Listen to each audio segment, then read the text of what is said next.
How could you? You were always second best. I see that now. My name is Daniel Carter, I usually say when people ask. Nothing special about me. Marcus once laughed and said, "Man, you say that like you're apologizing for existing." Maybe I am. Growing up in my house, it was easy to feel invisible. My father, Robert Carter, loved telling people about my brother. "Ethan is something else," he would say proudly. "That boy can do anything." I would sit at the table quietly while he said it.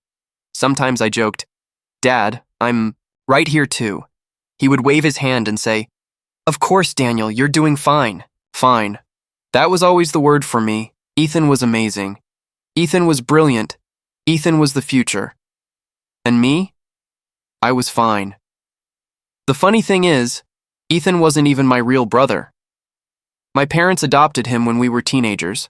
I still remember the day he arrived. My mom, Linda, hugged him and said softly, "You're safe now, Ethan. This is your home." Ethan looked around the house with wide eyes.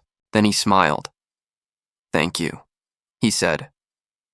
From that moment, everything seemed to revolve around him. At dinner, my mom would ask, "Ethan, how was school today?" "Pretty good," he'd say. Dad would lean forward immediately. "Any soccer practice?" "Yeah," Ethan would reply. "Did you score again?" Ethan would grin. "2 goals." Dad would clap his hands proudly. "That's my boy. I would clear my throat sometimes." I got an A on my math test today." Mom would smile politely. "That's nice, Daniel. Nice. Just nice." Still, I tried not to hate Ethan. He wasn't cruel. In fact, he often smiled at me like we were real brothers. One afternoon he said, "You're quiet, man." I shrugged. "Someone has to be." He laughed. "Relax, Daniel. Life's not a competition." Maybe for him it wasn't. For me, it always felt like one. Years passed. We grew up. Ethan became the confident, charming guy everyone liked. I became the quiet one who worked hard and stayed out of the spotlight. Then Emily walked into my life. The first time we met, she smiled and said, "You're Daniel, right?" "Yeah," I answered nervously. She laughed softly. "You look surprised that I know your name." "I am." "Well," she said, "I wanted to meet the quiet guy." Something about her warmth made me feel seen. When we started dating, my world slowly changed. For the first time, someone chose me. When I proposed to Emily, she hugged me tightly and whispered, "Of course I'll marry you." I remember thinking, this is it.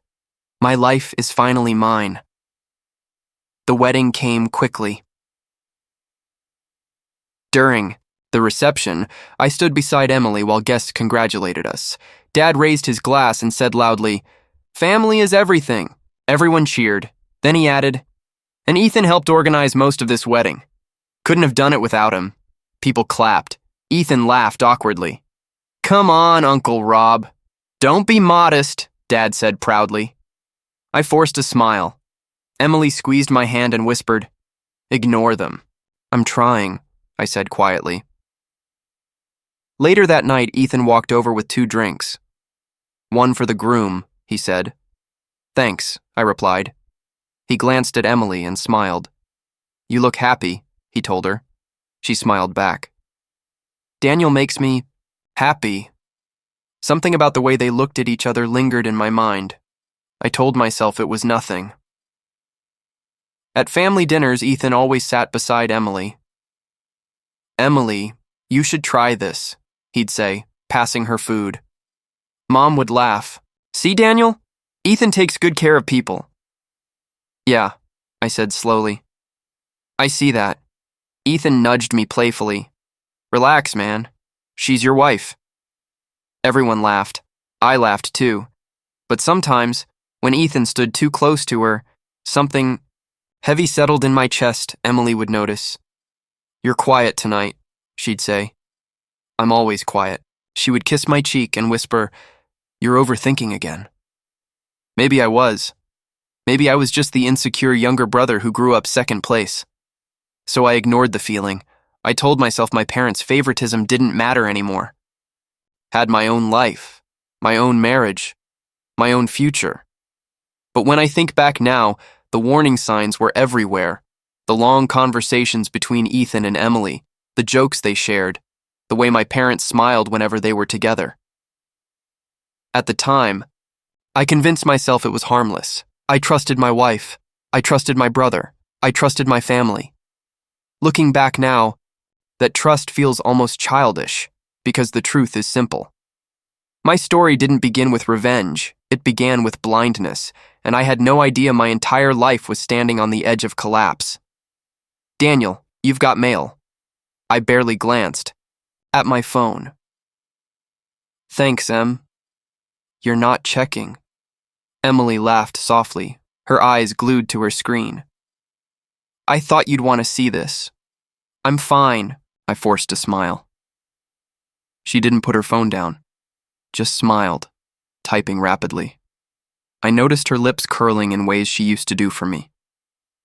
Only now, they weren't for me. Later that week, Ethan stopped by again. Hey, Daniel, he said, clapping me on the shoulder. You busy? Not really. I glanced at Emily, who was sitting on the couch, scrolling. She looked up, smiled at Ethan, and something in my chest sank. Emily, grab a drink? Ethan asked casually. Sure, she said. I pretended to check my phone while they disappeared into the kitchen together. I could hear their laughter, small jokes, quiet whispers. At dinner with my parents that weekend, it happened again.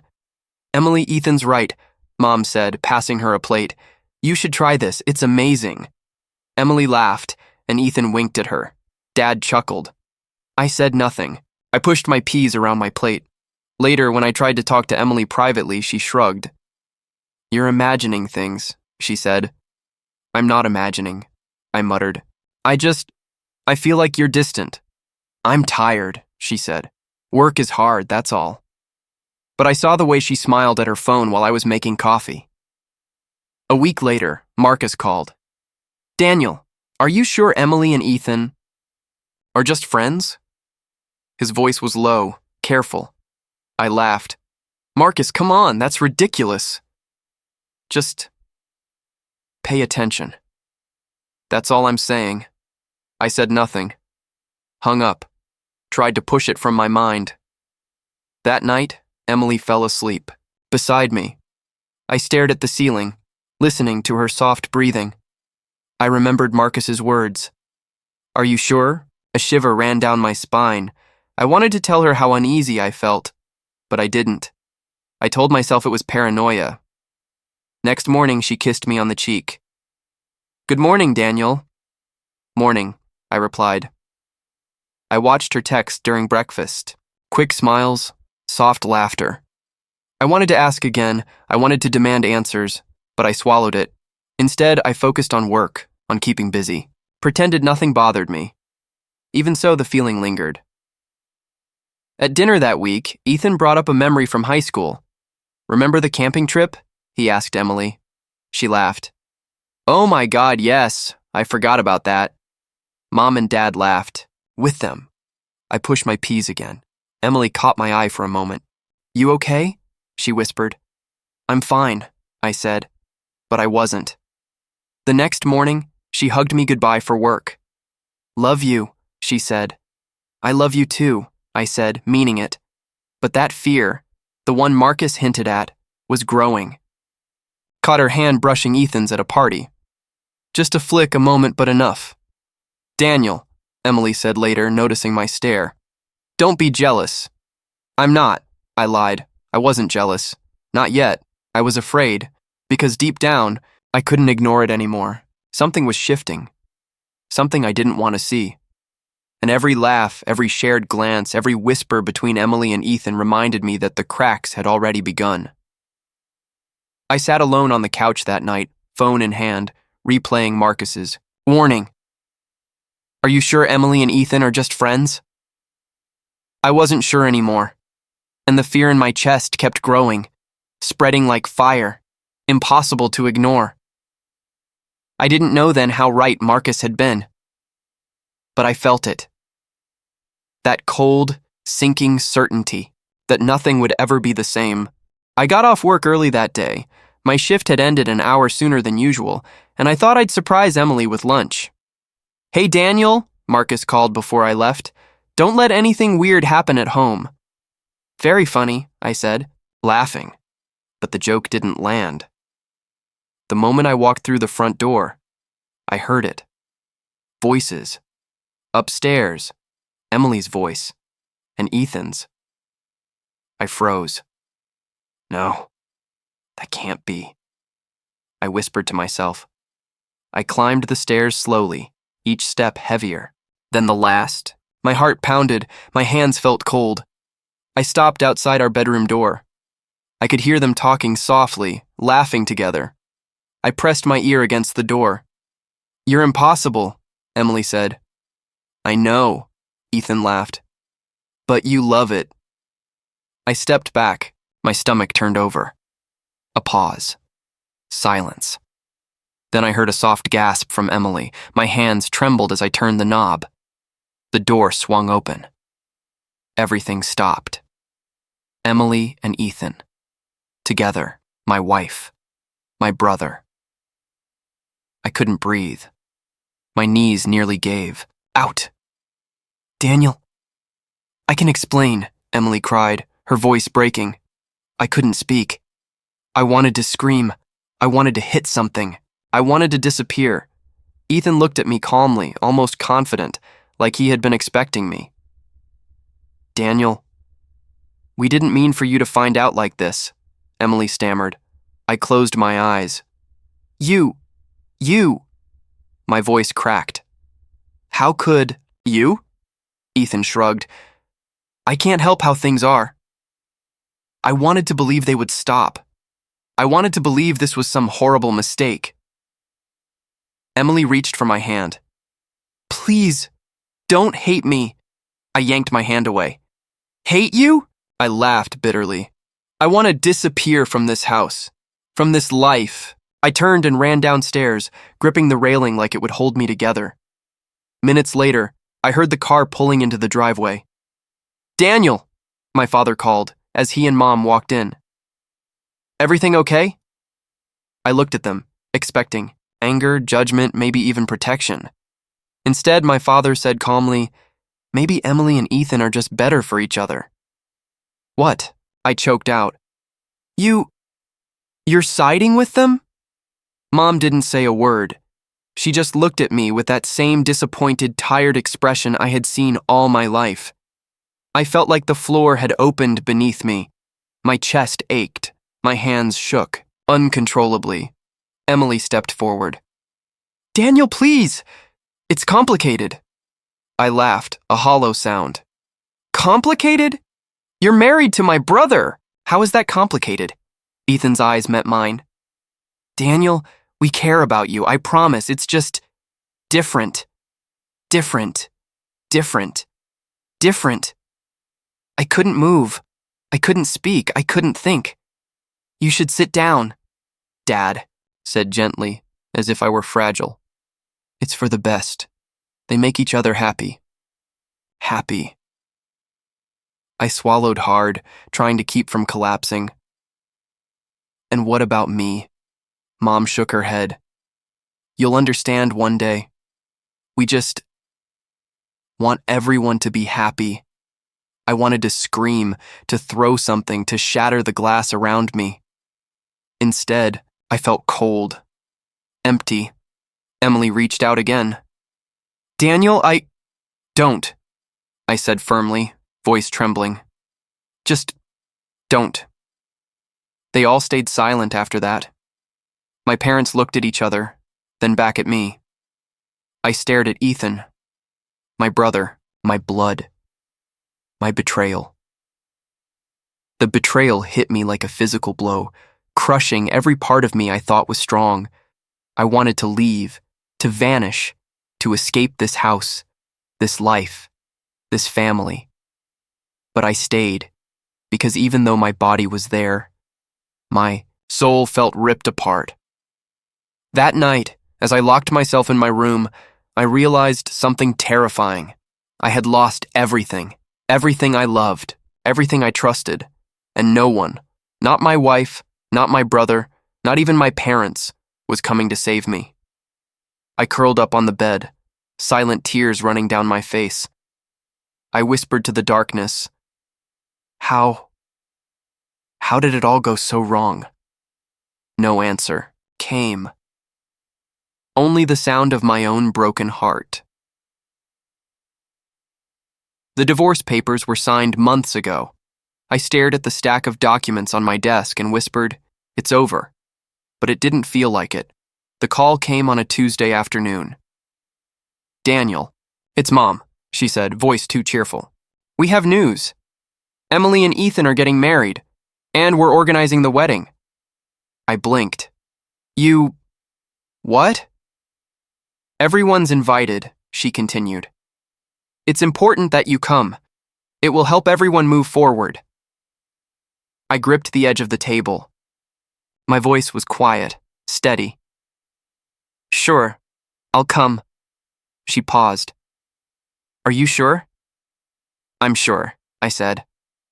After I hung up, I sank into my chair. Calm on the outside, storm raging inside, I picked up my phone. Marcus texted. "What did they say?" "They're getting married," I typed. "Holy... Daniel. Are you okay?" "I will be," I replied. That night, I couldn't sleep. I stared at the ceiling, imagining the ceremony. My parents smiling proudly. Ethan at the altar, Emily in white. I imagined their happiness, and something shifted inside me. Not sadness, not anger. Something darker. The next day, I called Marcus. "You were right." "About what?" he asked cautiously. "About her. About Ethan. About everything." He was silent. "Daniel, you have to be careful." "I know," I said. When I met Mom for coffee a few days later, she tried to reassure me. "Daniel, this is for the best," she said softly. "You'll see." "Best for who?" I asked, staring at her. "Everyone. It's complicated." I nodded, keeping my expression neutral. "I understand." Dad called the same evening. "Daniel, don't be upset. It's a celebration. Family comes first." "Of course, Dad," I said. Inside, I felt something click. I wasn't the same. Boy who had stood quietly at weddings, ignored, invisible. I wasn't going to break down. I wasn't going to beg. I was going to watch, and I was going to plan. Later that week, I ran into Emily at a coffee shop. "Daniel, she started. "Save it," I said firmly. "I'll see you at the wedding." Her eyes widened. You're coming?" I smiled, calm and collected. "Yes, I'll be there." She looked hurt, confused, maybe a little afraid. I didn't care. That night, I talked to Marcus. "It's happening. Wedding day. They think I'm just the quiet, broken ex. Don't let them see anything," Marcus warned. "I won't," I said. "I've changed. This time, I'm not the one who loses." The more I thought about it, the more I realized I had power they had forgotten. Emily and Ethan were blind to it. My parents were blind to it, and for the first time, I felt something I hadn't felt in years. Control. I started listing quietly to myself, small things I could do. Documents, finances, invitations, everything they were proud of. I smiled softly, almost to myself. "Yes," I whispered. "This will be different. This time I'm not the invisible one. This time, I'll have my justice." The wedding was still weeks away, but in my mind the stage was already set. I was calm on the outside, but inside I was burning, and I knew when the day came, nothing would ever be the same. I moved into a small apartment with Marcus's help. "This place is tiny," I said, dragging the last box in. "It's yours now," Marcus said. "Time to build your life, Daniel." "Yeah. Mine," I muttered, staring at the bare walls. Work became my escape. Long hours, endless calls, Meetings that drained me but kept my mind occupied. Daniel, the client's meeting is at 3. My assistant reminded me one afternoon. I'll be there, I said, not looking up from my laptop. Marcus dropped by one evening carrying pizza. How's the empire building going? Slowly, I replied. But it's going. Months passed. I watched Ethan and Emily's engagement photos online, their smiles wide, careless. Unbelievable, Marcus said. They don't even know what's coming, I smiled faintly. No, they don't. Then I met Olivia Reed. Mr. Carter? She asked, extending her hand. I'm Olivia Reed. I'll be helping you with the financial side of your divorce. Thanks, I said, shaking her hand. I could use some help. Over the next weeks, we pored over documents. I asked questions. She answered patiently. You have more control than you think, Olivia said one afternoon. How? I asked, leaning forward. Many of the wedding expenses your parents are paying. Some of it comes from shared accounts, she said. And legally, some assets are still tied to you. I blinked. You mean I could... Exactly, she said, eyes steady. You could challenge it, expose it, make them see the consequences. I leaned back. A slow smile spread across my face. That's perfect. You're not angry enough? She asked, raising an eyebrow. Anger won't do it, I said. I don't scream, I don't fight, I let the truth do the work. Olivia tilted her head. I like your style. Smart, patient, effective. That's the plan, I said quietly. They think I'm broken. They think I've lost. They think I'm harmless. You're not, Olivia said softly. Not anymore, I replied. Every night I ran through scenarios in my head. Dad boasting about the wedding, Mom arranging the flowers, Ethan laughing with Emily. All of it would change. Slowly, legally, inevitably. I started gathering documents, tracking accounts, noting financial irregularities. Daniel, you're meticulous, Olivia said during one review. Years of being invisible teaches you attention, I replied. Marcus came over one night, shaking his head. You're really doing this, huh? I'm preparing, I said. Carefully, quietly. They won't see it coming. Daniel, don't let it consume you, he warned. It won't, I said. I'm not consumed. I'm in control. I imagined the moment they'd realize it, the shock, the panic, the regret. And I smiled. A slow, satisfied smile. Months of planning, patience, rebuilding, all leading to that one moment. They won't expect it, I whispered to myself, late at night. No one will, Marcus said from the couch. Yes, I said, staring at the ceiling. This time, the invisible one finally has the power. And in that quiet apartment, I felt it. Calm, focus, control. I wouldn't scream. I wouldn't fight. I wouldn't beg. I would let the truth destroy them. And I would watch. The wedding. Day arrived, and I felt a strange calm. The hall was full of smiling faces. My parents stood near the front, beaming proudly. Daniel, you made it, Mom whispered when she spotted me.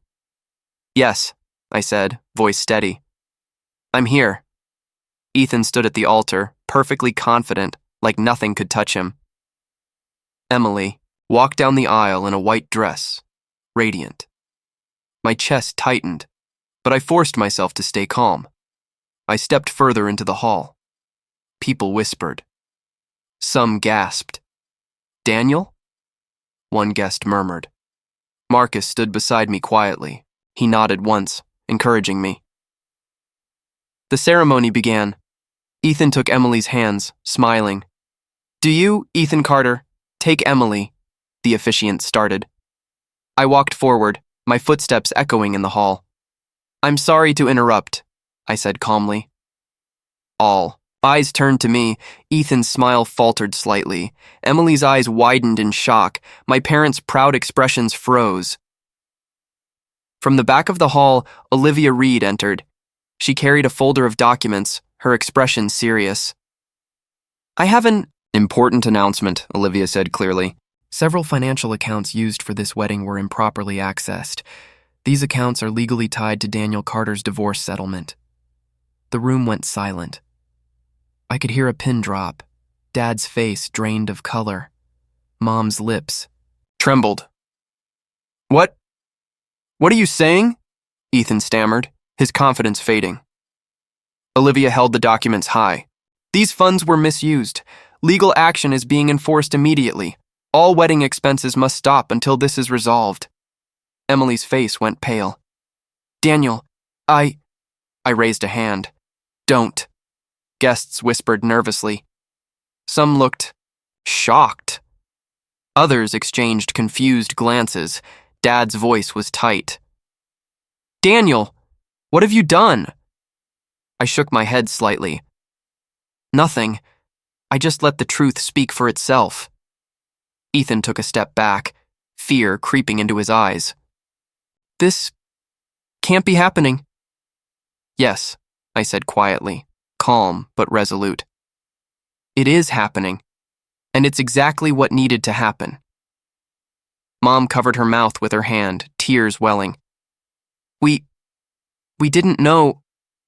You should have, I said softly. You chose him over me. You chose them over truth. Emily reached for my arm. Daniel, please, this isn't necessary. I said don't, I interrupted. My voice didn't shake. The officiant cleared his throat, unsure how to proceed. The ceremony halted.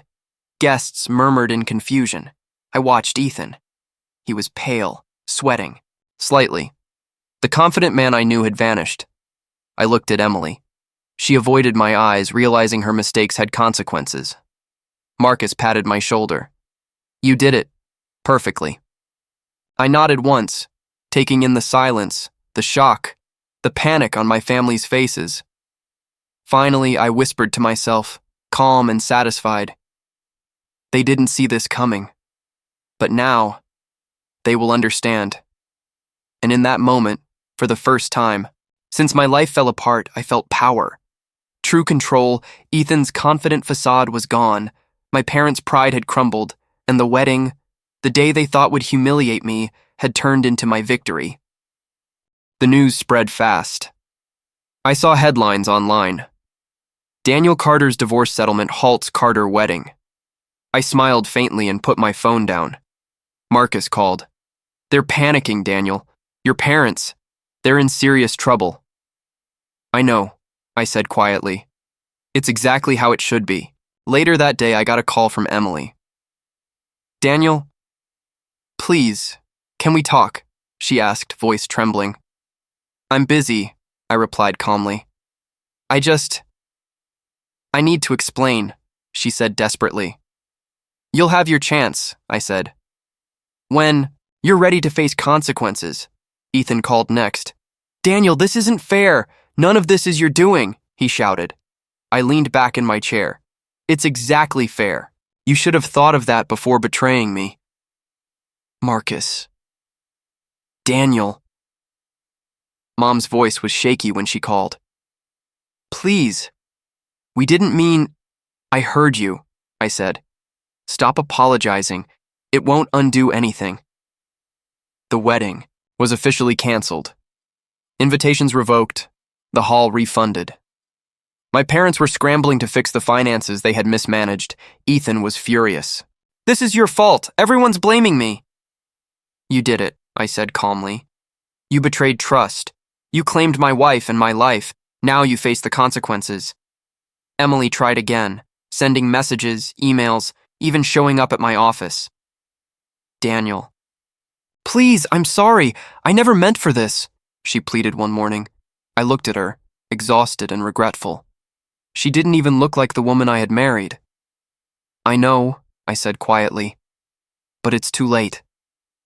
Daniel, I made the worst mistake of my life, she whispered. I nodded. I felt nothing. The man who loved her had died when she chose my brother. Marcus leaned over. Are you sure you're okay? I am, I said softly. For the first time, I'm okay. Later, I met Olivia to discuss the remaining legal matters. They're still scrambling, she said. Your parents are facing serious financial penalties. Ethan's credibility is ruined. I smiled faintly. Justice doesn't need to be loud. It just needs to be true. Over the next few weeks, my parents admitted their mistakes to me quietly.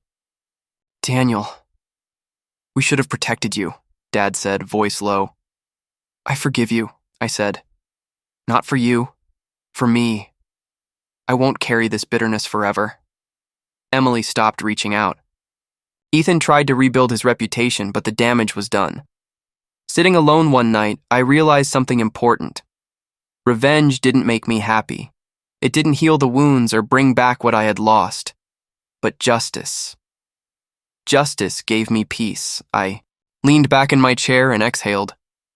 For the first time in years, I felt calm. The chaos they had built, the perfect life they thought they had. It was gone, and I was free. The doorbell rang, and I opened it to see Mom and Dad standing there. Daniel. Dad's voice was low, rough.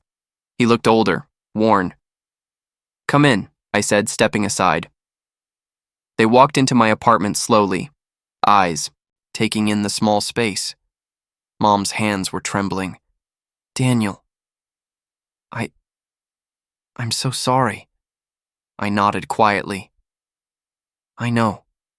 Dad ran a hand over his face. We should have protected you. We should have seen what was happening. You mean Ethan?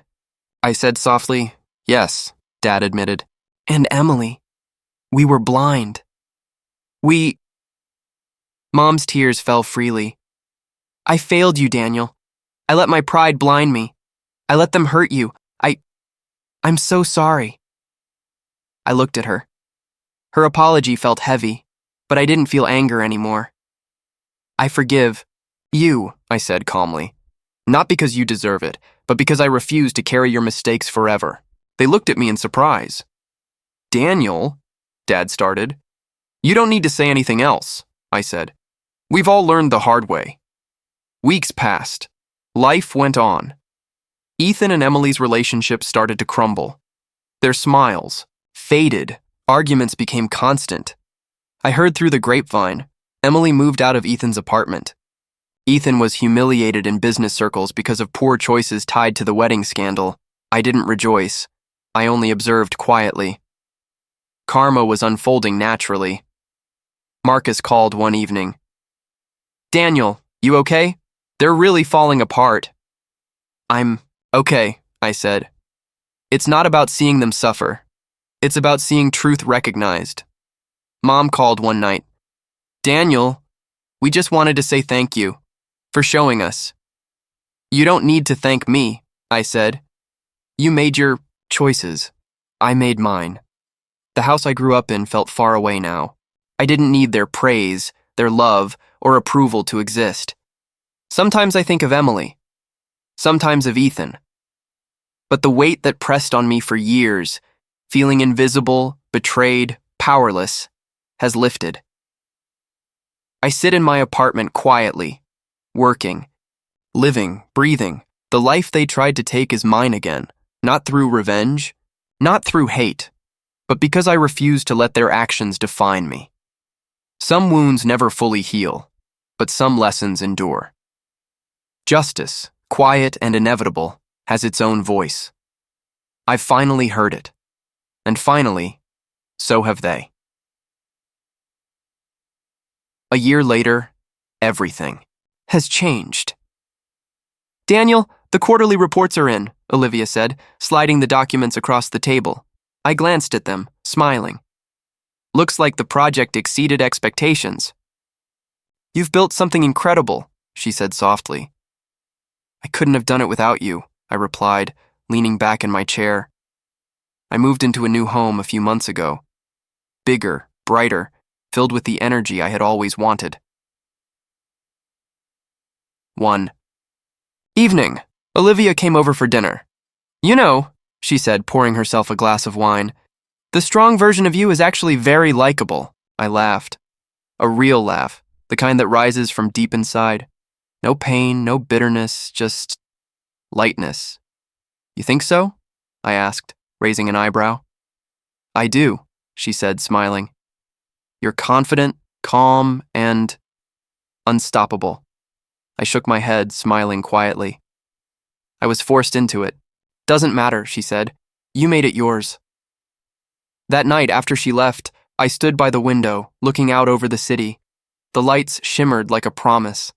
I thought of everything I lost, the betrayal, the divorce, the heartbreak. Thought of Ethan and Emily, and the chaos that once consumed my life. And I realized something important. Losing everything forced me to rebuild myself. I am no longer the quiet, overlooked son. I am no longer the man who trembled at betrayal. I am stronger, wiser, free. I've learned that pain shapes you, but it doesn't define you. The business thrives. My life is mine. Olivia is a constant, a partner in every sense of the word now. I step outside my new home, the cool evening air brushing my face. I breathe deeply. For the first time in years, I feel it clearly. Not anger, not resentment, not fear. Peace. I smile faintly, letting the calm sink into my bones. Everything that was stolen, everything that hurt me, it all led here, and I am finally ready to live, fully and unapologetically, as the man I've become. The past is behind me. The future is mine, and I step forward with certainty because I finally understand something crucial. Strength isn't just surviving betrayal. Strength is reclaiming your life after it, and I have done exactly that.